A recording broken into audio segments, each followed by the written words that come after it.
Nas comemorações do Dia Internacional da Água, um dado preocupante. 800 milhões de pessoas no mundo ainda não têm acesso à água potável. Quando a gente se lembra que a maioria das doenças graves é transmitida pela água não tratada, é que percebe a dimensão do problema. O deputado Arnaldo Jardim, do PPS de São Paulo, está preocupado com essa situação.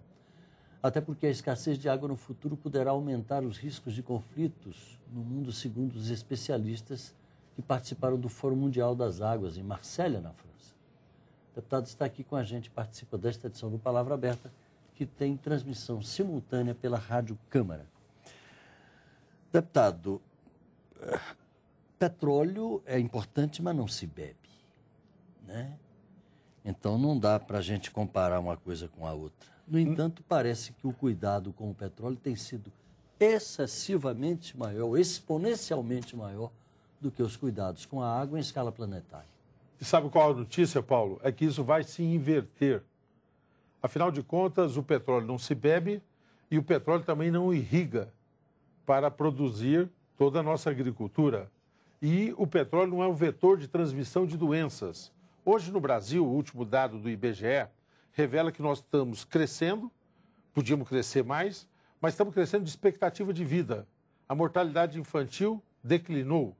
Mas hoje, a lida com a água, o tratamento da água, a disponibilidade da água e o tratamento depois dos efluentes, dos esgotos, fariam toda a diferença. A expectativa do Brasil, de vida no Brasil, se altera muito se alterarmos o tratamento da água. E do serviço de infraestrutura, que todos são problemáticos. Uma das coisas que eu faço aqui na Câmara é coordenar a frente parlamentar da infraestrutura. E nós temos problema no transporte, nós temos problema na energia, mas não há problema e não há setor em que nós estejamos mais defasados do que no setor do saneamento básico, no setor da água. Por isso que eu não tenho dúvida, este é o setor que deve ter total prioridade. Deputado Arnaldo Jardim, o senhor vê como prioridade a questão do tratamento ou a questão da educação? A questão do tratamento é a medida do governo, é a ação das empresas. E a educação parte da mobilização da população, uma e outra. É lógico que o aspecto mais natural é aquele. Dia da Água, vamos participar ativamente disso, do respeito de um bem natural que parece tão grande aqui no Brasil, mas é finito, fechando a torneira na hora de fazer a barba, ou não ficando olhando no vaso sanitário até que ele fique clarinho e a gente fique com o dedo até o último. Essas questões que se tornaram folclóricas, mas que precisam cada vez ser mais cuidadosas. Ou de nós termos vasos sanitários aqui no Brasil que consomem 12 litros de água por cada descarga, enquanto que o mesmo vaso, com uma outra disposição de design, que se faz em outros países do mundo, pode ter o mesmo efeito, limpar-se com 3,5, 4 litros d'água. Então são coisas... Olha a diferença. Eu, outro dia, na Comissão de Desenvolvimento Urbano, consegui que fosse montado lá uma comissão de construção sustentável. Ela vai tratar de várias coisas, uma delas é mudar o design. Voltando para a nossa água, Paulo. Nós temos no Brasil uma das maiores reservas de água potável do mundo. É considerada a terceira maior reserva de água potável do mundo, o Brasil. Temos um problema que ela não está distribuída muito igualitariamente. Ela se concentra lá em cima, na Amazônia, e se concentra um pouco no Sudeste, ali na bacia, em torno do Rio Paraná, nas grandes represas, inclusive hidroelétricas e tal. Nós temos um vazio, particularmente no norte, ali para baixo um pouquinho, no nosso Nordeste semiárido ali. Então, há um deslocamento. No Sul também temos lugares onde há escassez. O Brasil pode ser formidável nesse jogo geopolítico do futuro. O que nós precisamos no setor de águas? Cuidar, racionalizar o uso.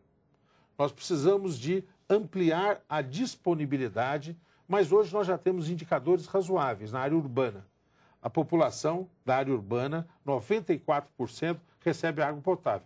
É lógico que nós queríamos 100, mas é um percentual identificado por BGE que está similar a algumas coisas. Nosso problema central, nesse ponto de vista de uso, é a questão do esgoto.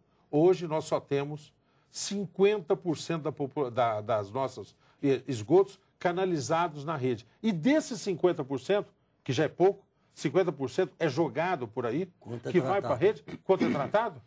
Metade é tratado. Então, na somatória total do esgoto do país... 25% de esgoto tratado. Para ser exato, 24% do esgoto tratado.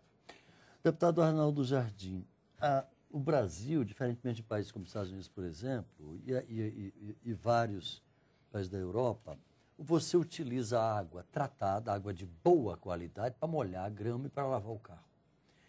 A gente não tem ainda, quer dizer, ainda não houve uma iniciativa de governo no sentido de ter duas canalizações. Uma para água tratada, que é essa água boa de beber, etc, etc, e é cara, porque é tratada, e a outra água que é para essas outras destinações, molhar a grama, lavar o carro, etc, etc. Por que não avançamos numa coisa tão primária como essa? Primeiro, hoje a situação é bem... Aí eu vou falar do meu lado de engenheiro, bem pragmático aqui, tá certo? Se nós fôssemos hoje refazer isso e reeditar duas tubulações, ficaria imensamente caro. Teria que refazer tudo. Então, o que resta para ser? O ideal seria ter feito do jeito que você propôs. É correto. Nós precisamos ampliar a área de água de reuso. Ou seja, tem água que é utilizada e da casa é difícil de fazer essa distribuição. Mas nas indústrias, nos grandes consumidores, é muito fácil. São águas que são utilizadas para o aquecimento de um determinado processo industrial ou que há um processo de lavagem de máquinas água tratada. Que pode ser não tratada e pode ser água que depois é reusada. Seria uma reciclagem. Uma reciclagem da água. Então, essa água pode ser utilizada para, por exemplo, depois os caminhões que andam lavando as ruas com água. Ou o próprio processo industrial. Há iniciativas, mas são muito pontuais de reuso da água, mas esse é um dos caminhos da racionalização do uso dos recursos hídricos. No Brasil de hoje, como é que o senhor vê essa situação do ponto de vista, eu estou falando global? A questão da água já é preocupante, apesar desses reservatórios, digamos assim, fantásticos, como Bacia Amazônica, etc., mas a questão da distribuição não resolve o problema. Isso. Nós temos reservatórios fantásticos, como você disse, visíveis e lindos. E nós temos reservatórios que também são muito bonitos e são ocultos. Aquífero Guarani. Aquífero Guarani. Que é ali, embaixo do solo. Ali, você pega... estão descobrindo um outro, né? Tem um outro também que ainda está sendo mensurado. É um outro aquífero que seria mais na região central, em torno ali da Bahia, inclusive debaixo da região da Chapada, tá certo? Aqui nós temos o aquífero Guarani, que fica naquela região embaixo do basalto de São Paulo, do Triângulo Mineiro, em direção ao Paraná, chegando até meio paralelo ali para as divisas com o Paraguai e com a Argentina. É considerada a segunda maior reserva de água potável subterrânea do mundo. Qual o risco hoje? Contaminação. Uso intensivo de agrotóxicos que podem fazer um processo de contaminação. Do ponto de vista da legislação, Paulo, é muito interessante.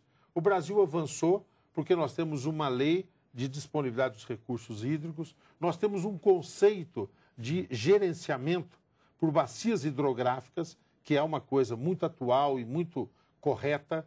Isso gerou a lei de cobrança pelo uso da água. Nós temos, como uma forma não de arrecadar, mas de disciplinar o uso, que é o Rio Paraíba, que fica na divisa entre São Paulo, Minas e Rio de Janeiro, onde se faz essa cobrança inicialmente, e nós temos a chamada Lei do Saneamento. Você acompanhou aqui na Câmara, foi demorado, eu não estava aqui. É um debate muito, muito intenso e muito demorado. Muito longo. Terminou em 2006, ela foi aprovada e depois foi sancionada em 2007.